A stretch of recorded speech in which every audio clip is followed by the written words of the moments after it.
Hello, everyone. Welcome to the Newsbrowse News broadcast.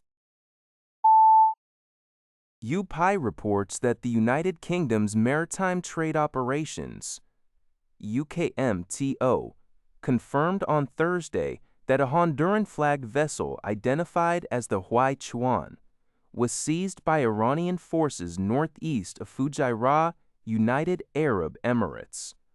The vessel, described by UKMTO as a floating armory, was in the Gulf of Oman at the time of the seizure and is currently moving towards Iranian territorial waters.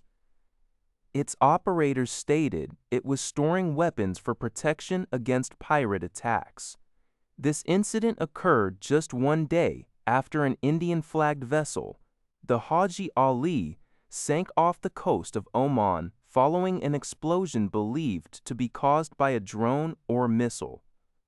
Tensions remain elevated in the Persian Gulf amid an uneasy ceasefire between the United States and Iran, with the U.S. imposing a naval blockade on the Strait of Hormuz and Iran threatening vessels traversing it.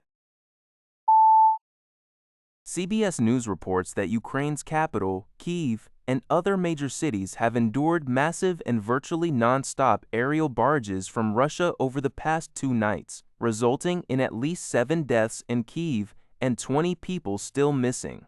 Ukrainian officials stated that more than 1,500 drones and over 50 missiles were launched in the last 2 days, demolishing entire residential buildings. Ukrainian President Volodymyr Zelenskyy denounced the attacks as a deliberate terrorist tactic designed to overwhelm air defenses. While 94% of drones were intercepted, only 73% of missiles were shot down, underscoring a critical need for improved air defense capabilities. Zelenskyy also suggested the timing of the strikes, coinciding with President Trump's visit to China, was a deliberate attempt by Russia to disrupt the global political atmosphere. Despite Russian President Vladimir Putin's recent comments hinting at the war's conclusion, Zelenskyy asserted that Putin's actions do not reflect a belief that the conflict is ending, urging Russia to pursue a lasting ceasefire.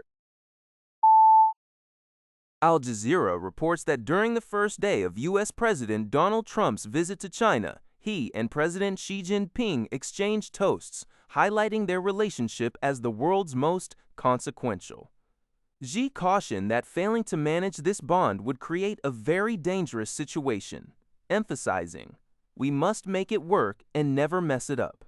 The leaders agreed to frame their relationship as constructive, strategic, and stable. Discussions covered trade, with Xi signaling China's openness and Trump hoping for U.S. exports.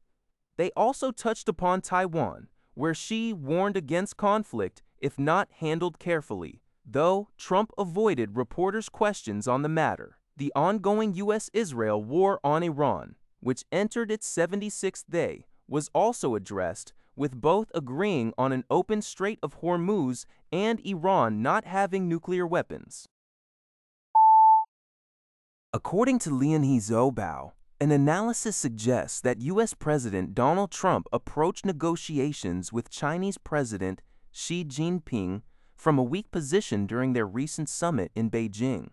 Trump's leverage was diminished by the U.S. Supreme Court ruling his tariff war unconstitutional, increasing domestic inflation due to the Iran war, and declining Republican prospects in the upcoming midterm elections. In contrast, Xi Jinping appeared to face fewer comparable economic or political pressures despite China's economic slowdown. The summit had distinct objectives for both leaders. Trump sought Xi's mediation in ending the U.S.-Iran war and aimed for economic agreements, while Xi focused on altering the U.S. stance on Taiwan. Notably, while the White House statement after the meeting focused on economic cooperation, Xinhua reported Xi's strong warning that the Taiwan issue is paramount and could directly impact U.S.-China relations. Analysts believe that while significant breakthroughs in bilateral trade were unlikely due to ongoing disputes, announcements of Chinese purchases of U.S. agricultural and aerospace products were anticipated. Both leaders did, however, agree to establish a constructive strategic stable relationship, which experts view as a positive step towards reducing conflict and maintaining a period of manageable stability between the two powers. Trump's hope for China to persuade Iran to agree to a truce remains questionable, as analysts suggest Iran serves as a strategic counterweight to the U.S. for Beijing.